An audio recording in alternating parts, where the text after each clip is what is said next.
नीलाचलनिवासाय नित्याय परमात्मने बलभद्रसुभद्राभ्यां जगन्नाथाय ते नमः। अखण्डमण्डलाकारं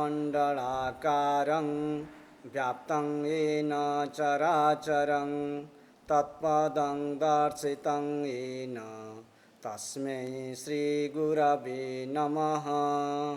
गुरुर्ब्रह्मा गुरुर्विष्णु गुरुर्देवो महेश्वरा गुरुसाक्षात् परं ब्रह्म तस्मै श्रीगुरवे नमः। पहले सारा विश्व ब्रह्मांड का नाथ जगन्नाथ स्वामी जी का चरण वंदन करता हूँ। क्रियायोग परंपरा का समस्त गुरुवर्ग को प्रणाम करता हूँ। यहाँ उपस्थित समस्त स्थूल सूक्ष्म रूप में विद्यमान साधु संत तथा भक्त मंडली को मेरा अनंत कोटि प्रणाम। आज एक अत्यंत शुभ दिन है। आज का दिन हमारा परापर गुरुदेव पूज्य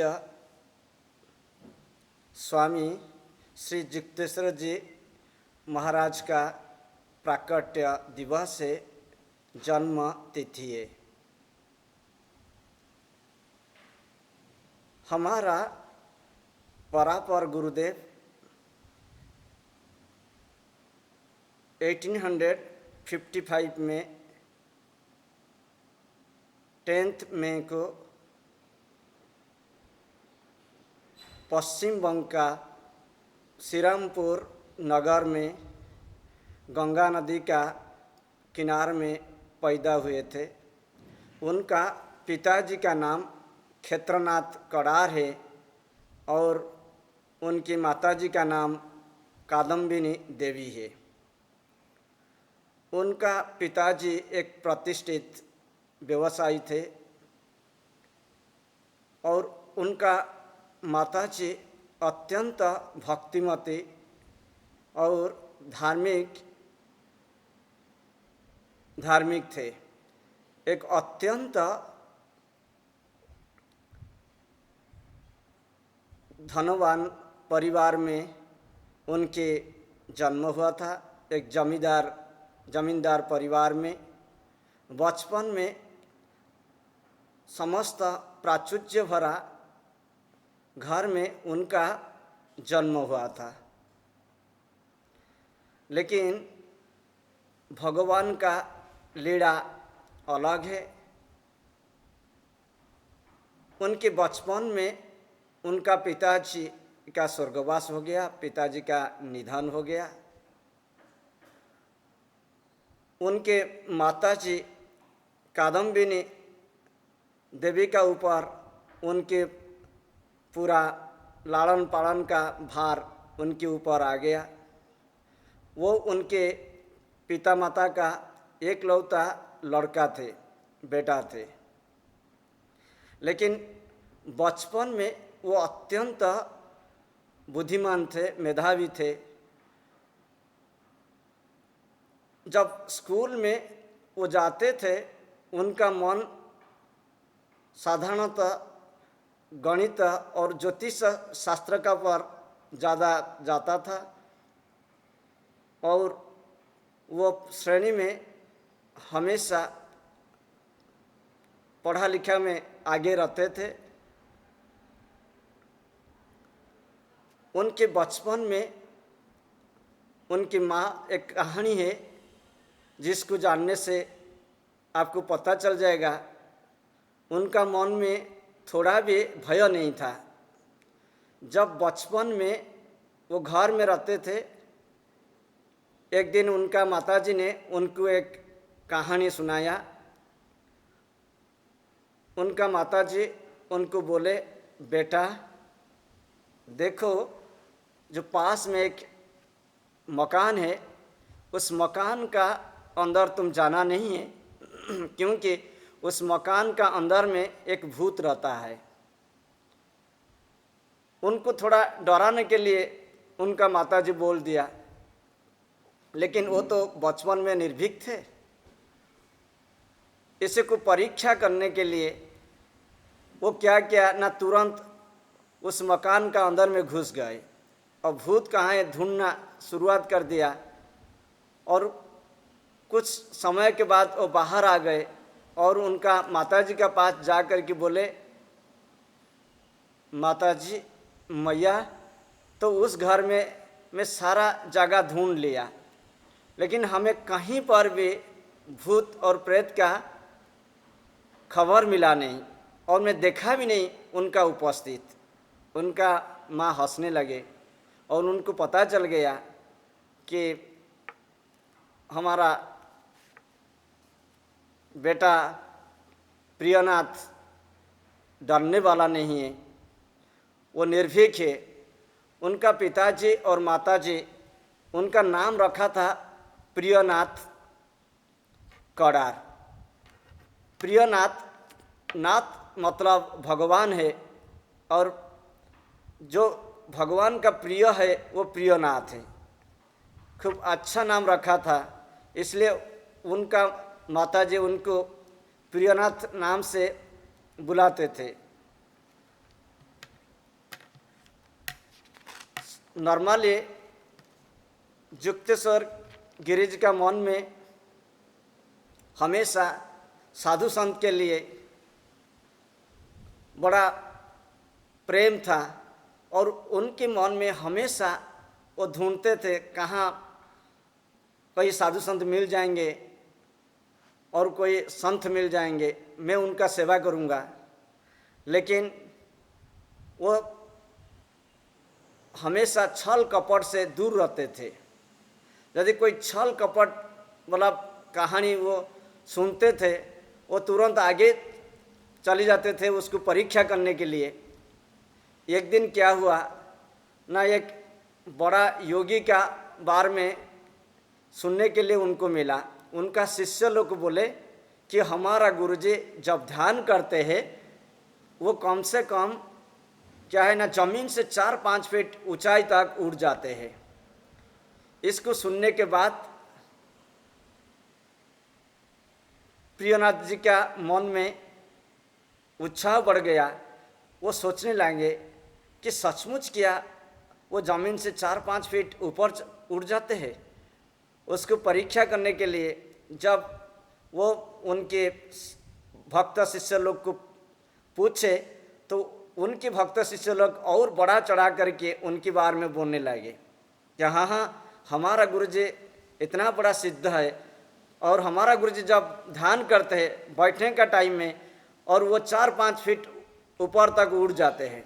उसको परीक्षा करने के लिए प्रियनाथ जी एक उपाय सोचा और वो क्या क्या, एक दिन जिस बेड का ऊपर वो महान योगी सोते थे और उसी बेड का नीचे जाकर के छुप कर के सो गए और वो सोचने लगे कब ध्यान लगाएंगे वो महान योगी और वो देखेंगे कब वो 4-5 फीट ऊंचाई पर उड़ जाएंगे। लेकिन वो महान योगी ऐसे सोते रहे और ऊपर उठे नहीं हैं। उनका मन में बड़ा आश्चर्य लगा कि क्या हो गया। उनके शिष्य लोग सब बोलते थे कि हमारा गुरुजी 4-5 फीट ऊपर उड़ जाते हैं, लेकिन अभी तक तो उन गुरुजी सोए हुए हैं और ऊपर उठा नहीं। इसलिए वो पूछने लगे कि महाराज जी आप कब ध्यान लगाएंगे और आप कब ऊपर उठेंगे। तो वो देखे कि नीचे एक बालक लेटा हुआ है। वो बोले, रे दुष्ट बालक, तुम अंदर में क्या करते हो ना, स्वामी जी मैं यहाँ आया था देखने के लिए, आप कब 4-5 फीट ऊपर उठेंगे। तो वो बोले, देखो आज मेरा समाधि लगा नहीं है और मेरा समाधि अच्छे से जमा नहीं है, इसलिए क्या है ना, मेरा बॉडी 4-5 फीट ऊपर उठा नहीं है।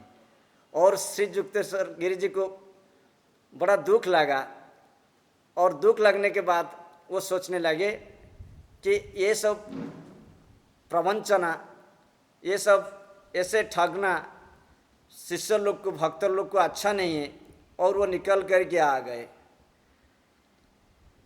उनका पिताजी का स्वर्गवास के बाद वो और ज़्यादा पढ़ाई कर नहीं पाए, और वो पढ़ाई को आधा से छोड़ दिया और नौकरी करने के लिए वो बाहर निकल पड़े।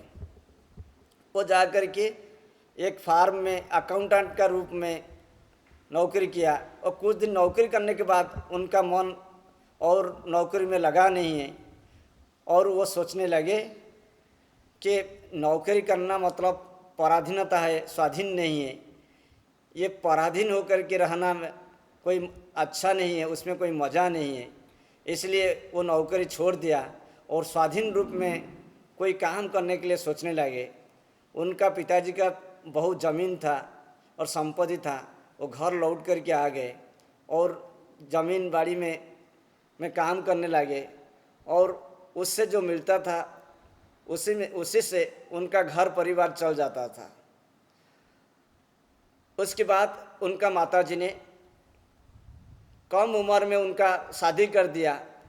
वो शादी हो जाने के बाद उनका एक लड़की हुआ, और उनकी भाषा में वो उस लड़की का शादी कर दिया, और कुछ दिन के बाद उनका पत्नी का निधन हो गया और स्वर्गवास हो गया, और वो मुक्त हो गए संसार जीवन से। ये महान जोगी उनके जीवन के बारे में 2-3 मिनट सिर्फ बोले हैं, तो उनके जीवन के बारे में बोलना एक धृष्टता है। और गुरु अनंत है और उनका कथा भी अनंत है। उसके बाद उनका मन में घोर वैराग्य पैदा हो गया, और वैराग्य आने के बाद वो सोचने लगे कि मुझे कहाँ से गुरु प्राप्त हो जाएंगे, और गुरु प्राप्त होगा कैसे, और कहाँ मुझे एक सिद्ध गुरु मिलेगा। उसी के बारे में वो बार बार सोचने लगे। एक दिन क्या हुआ, एक गोस्वामी परिवार का मुँह से वो लाहिड़ी बाबा का बारे में सुनने लगे, क्योंकि उनके घर का पास में एक गोस्वामी परिवार रहते थे। वो शाम को दरजा बंद करके ध्यान करते थे, और जब गुरुदेव ने उनको लाहिड़ी बाबा का एड्रेस पूछने लगे, वो लोग बताया नहीं, और सिर्फ इतना ही बोले लाहिड़ी बाबा काशी में रहते हैं, वाराणसी में रहते हैं। और प्रियनाथ जी क्या किया ना, बड़ा अधीर हो गए, और अधीर होने के बाद वो अपना घर छोड़ करके किसी को बिना बोल करके वाराणसी चले गए। वहाँ कुछ दिन ढूंढने के बाद उनको भगवान का कृपा से लाहिड़ी बाबा का घर का ठिकाना मिल गया, और वो जा कर के उनका प्रिय गुरुदेव का घर में पहुँचे, और उनको देख करके उनका गुरुदेव बड़ा प्रसन्न हो गए, और उनका चिरदिन का जो आशा था, आकांक्षा था, वो मिट गया। और 9 अगस्त 1883 में श्यामाचरण लाहिड़ी बाबा ने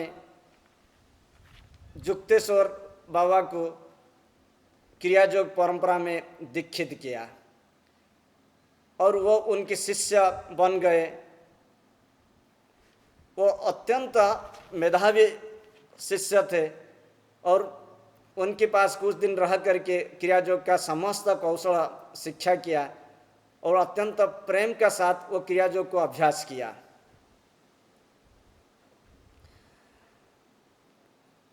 वो इतना गंभीर टाइप का शिष्य थे, जब देखते थे गुरु जी का घर में भीड़ भाड़ है और बहुत सारे शिष्य बैठे हुए हैं, कुछ चर्चा चल रहा है, वो शांत होकर के घर का एक कॉर्नर में, एक कोने पर बैठ जाते थे, और संभवी मुद्रा में बैठ जाते थे। जब सारे शिष्य लोग निकल जाते थे तब चुपचाप से जा करके उनका गुरुजी के पास बैठ करके कुछ प्रश्न पूछते थे और गुरुजी के पास सुन करके जो गुरुजी बताते थे और वहाँ बैठ करके अभ्यास करते थे। ऐसे कुछ दिन के बाद उनका क्रिया योग का समस्त कौशल में सिद्धि आ गया और वो आगे बढ़ने लगे।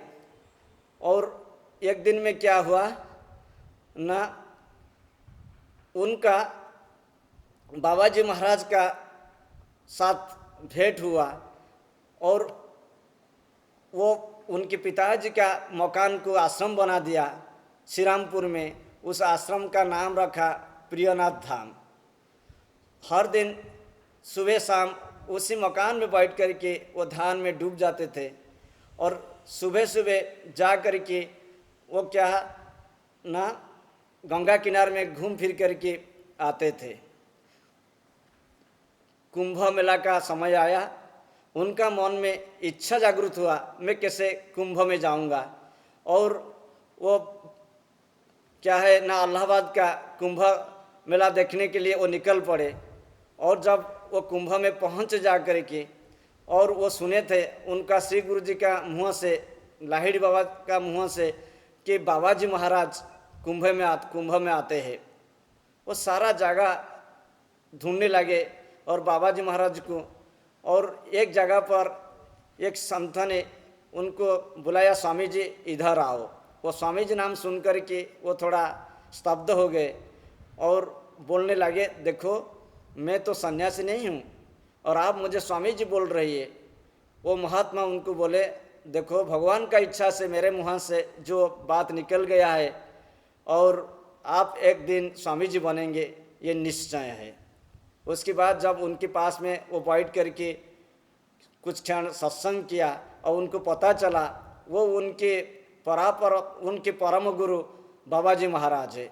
वो अत्यंत आनंदित हो गए और उनका चरण में प्रणाम किया और बाबा जी महाराज आनंद से बोले, देखो बेटा तुम एक किताब लिखो जो प्राच्य और पाश्चात्य दोनों का क्या है ना, दोनों का संस्कृति की लेकर के आप रचना करो और दोनों का बीच में ये सेतु जैसे बनेगा, ये ब्रिज जैसे बनेगा।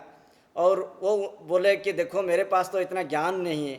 फिर बाबा जी महाराज उनको आशीर्वाद दिया, बोले बेटा चिंता मत करो, भगवान का कृपा से आप जरूर लिखेंगे।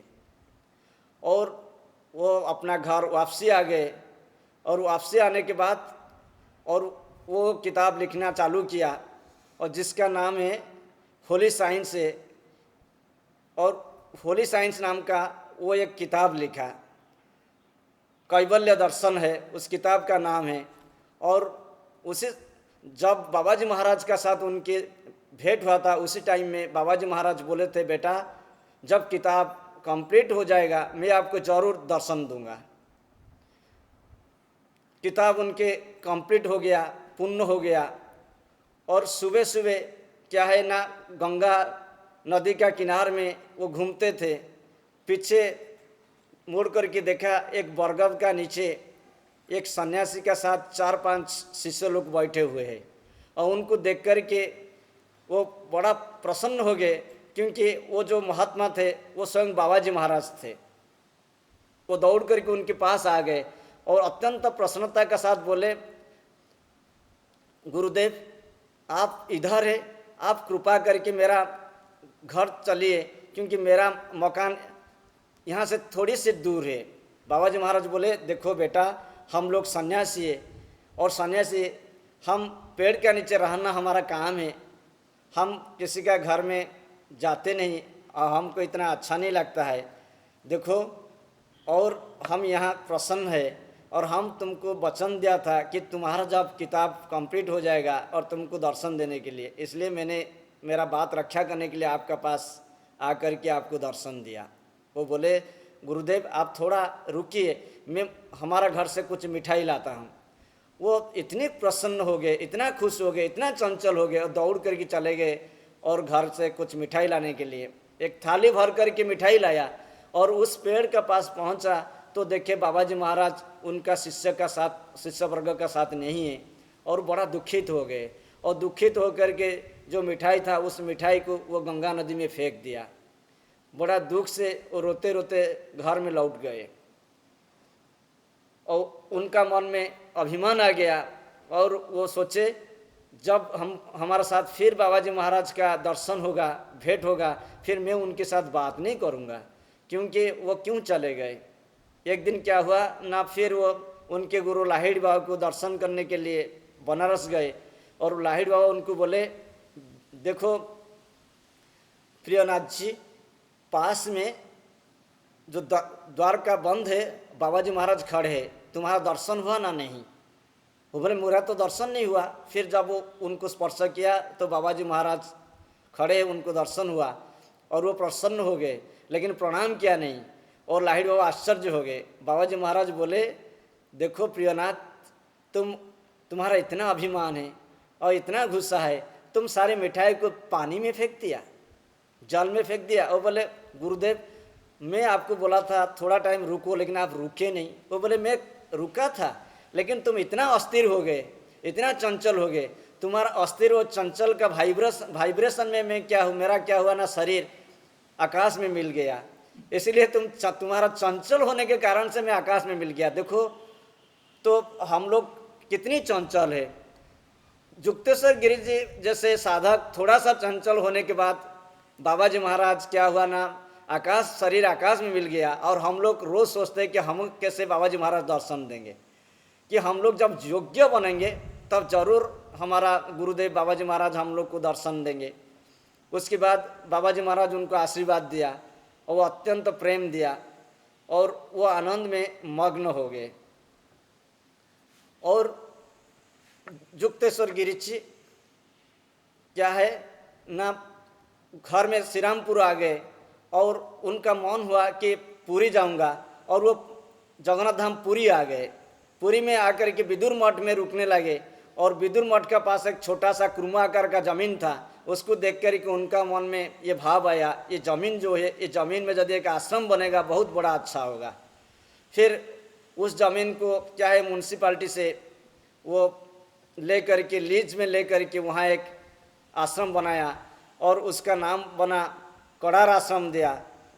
वो कड़ार आश्रम 1903 मसीहा मार्च 22 तारीख में वो उसको प्रतिष्ठा किया। वो सारा विश्व का क्रियायोग का प्राण केंद्र बना। उनके जीवन में वो सिर्फ 2 आश्रम बनाया है, एक उनका पिताजी का मकान श्री रामपुर में और एक जगन्नाथ धाम पुरी में। वो बड़ा संतोषी प्रकृति के आदमी थे, वो ज़्यादा आश्रम नहीं बनाया है। और वो उनके पास जो शिष्य आते थे दीक्षा लेने के लिए, वो उनको बोलते थे, बेटा तुम्हारा यदि दीक्षा लेना है रात 12 बजे आओ, 2 बजे आओ। वो परीक्षा करते थे, ऐसे दीक्षा नहीं देते थे। वो बड़ा कठोर क्या है ना, साधन भजन में बड़ा कठोर गुरु थे। यदि कोई शिष्य ध्यान का टाइम में थोड़ा झपकी भी लगाता था और थोड़ा और आलसी हो जाता था, वो क्या है ना, पास में एक बकेट फुल पानी रखते थे, वो पानी लेकर के उनका सिर पर डाल देते थे। उनके माँ उस टाइम में वाराणसी में निवास करते थे।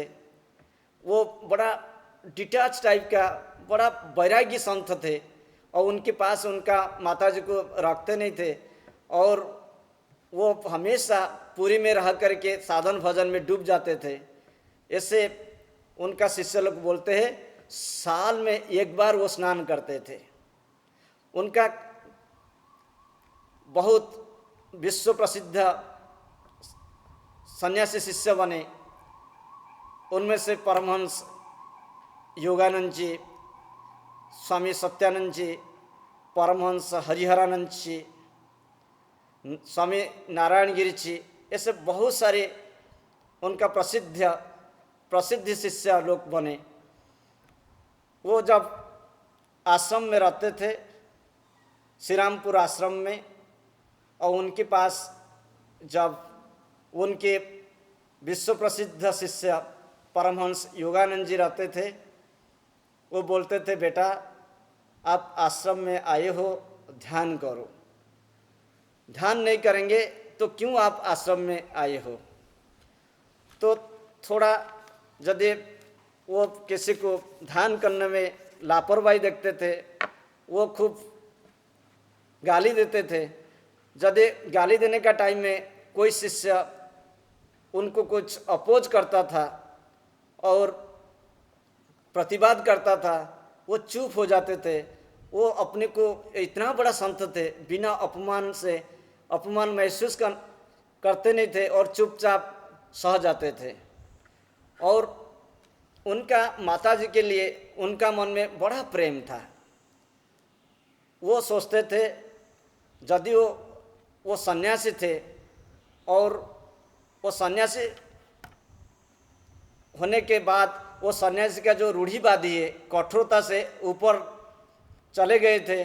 जब उनके माताजी का स्वर्गवास हो गया और वो अपना घर में गए और जा कर के उनका माताजी का सब सत्कार किया, स्वयं हाथ में उनका माताजी को आग दिया, जो सन्यासी परंपरा का विरुद्ध है। फिर भी क्या है ना, वो स्वयं उनका माताजी का शरीर में आग दिया और ब्राह्मण भोजन भी कराया और गंगा नदी में उनका माताजी का चिता भस्म को भी ले करके वो विसर्जन किया। गृहस्थ धर्म में जो जो रीति रिवाज है, सब रीति रिवाज को ये निभाया सन्यासी होने के बाद में भी। इसलिए श्री युक्तेश्वर गिरि जी का जीवन यदि आप देखेंगे, ये एक पूर्णांग जीवन है। वो शिष्य लोग के लिए जितनी प्रेम है उनका, यदि वो सन्यासी होने के बाद भी उनका माताजी के लिए जो जो कर्म करना है वो सारे कर्म भी किया था। परमहंस योगानंद जी उनका किताब ऑटोबायोग्राफी ऑफ योगी का कथामृत में लिखे हैं कि एक दिन जब श्री युक्तेश्वर गिरि जी पूरी कड़ार आश्रम में बैठे थे, एक बड़ा पंडित आया और पंडित आकर के उपनिषद और शास्त्र सबका ऊपर क्या है ना, बड़ी बड़ी श्लोक सब चांटिंग करने लगा, सब पढ़ने लगा। उसको देख कर के युक्तेश्वर बाबा ने बोले, देखो महाराज जी, आप तो इतने सारे क्या है ना श्लोक सब हमारा सामने,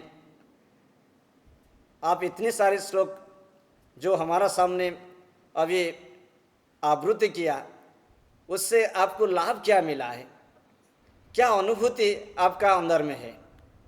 आप ये सारे श्लोकों को सिर्फ क्या है न तोता जैसे है याद रखता है, ऐसे उसको सारी मेमोराइज किया हो, सारी याद रखे हो, लेकिन आपका अंदर में अनुभव किया है। यदि भगवान का बारे में, कि आत्मा का बारे में आपका कुछ अनुभव है तो वो अनुभव को मेरे पास बोलो। वो श्लोक को बोलने से क्या आपको फ़ायदा मिलेगा, उससे आपको कुछ फ़ायदा नहीं मिलेगा। कुछ क्षण के बाद वो पंडित जी शांत हो गए और चुप हो गए और श्री युक्तेश्वर जी का चरण में लौट करके बोले, महाराज जी आप सही बोले कि मेरा कुछ अनुभव नहीं है, मैं एक सूखा पंडित हूँ और ये श्लोक सब बोल करके मैं थोड़ा धन कमाता हूँ, ये मेरा वणिक वृत्ति है। सही में मैं अब तक संत नहीं बना, साधु नहीं बना, मैं एक सूखा पंडित हूँ। उनका अहंकार चला गया और वो हाथ जोड़ करके विनम्र भाव से प्रणाम करके युक्तेश्वर जी को बोले, महाराज जी आप कृपा कीजिए, मुझे क्रियायोग में दीक्षा दीजिए। वो उनको बोले, देखो भाई, पुस्तक किट बनो मत और रात रात जाग करके सिर्फ किताब पढ़ने से भगवान मिलेंगे नहीं, थोड़ा सा पढ़ो और ज़्यादा अभ्यास करो। यदि अभ्यास करेंगे आपका क्या होगा ना, भगवान आपको प्राप्त हो जाएंगे। इसलिए वो साल में एक बार सिर्फ स्नान करते थे और दिन भर क्या है चुपचाप संभवी मुद्रा लगा करके आश्रम में बैठ करके ध्यान करते थे, ध्यान में मग्न रहते थे।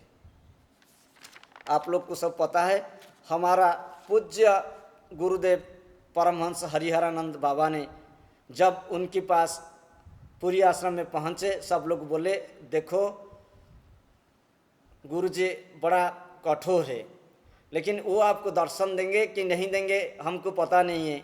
लेकिन जब गुरुदेव ने उनके पास पहुँचे, वो बड़ा प्रसन्न हो गए, बोले बेटा देखो तुम आ गए, मैं सोच रहा था ये आश्रम का दायित्व तो किसको दूंगा, मैं इस आश्रम का दायित्व तो आपको देख कर के फ्री हो जाऊंगा। और गुरुदेव बड़ा आश्चर्य हो गए, बोले मैं तो एक सन्यासी नहीं हूँ, मैं तो अभी घर में रहता हूँ, मेरा घर है, पिता है, माता है।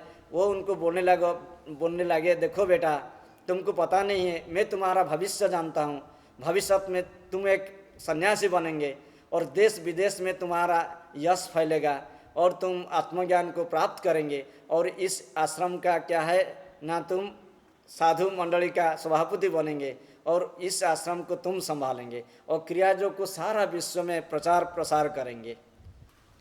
इस महान गुरु श्री युक्तेश्वर गिरी जी कोडार आश्रम में पुरी में उनके अधिकांश जीवन साधन भजन में बिता दिया।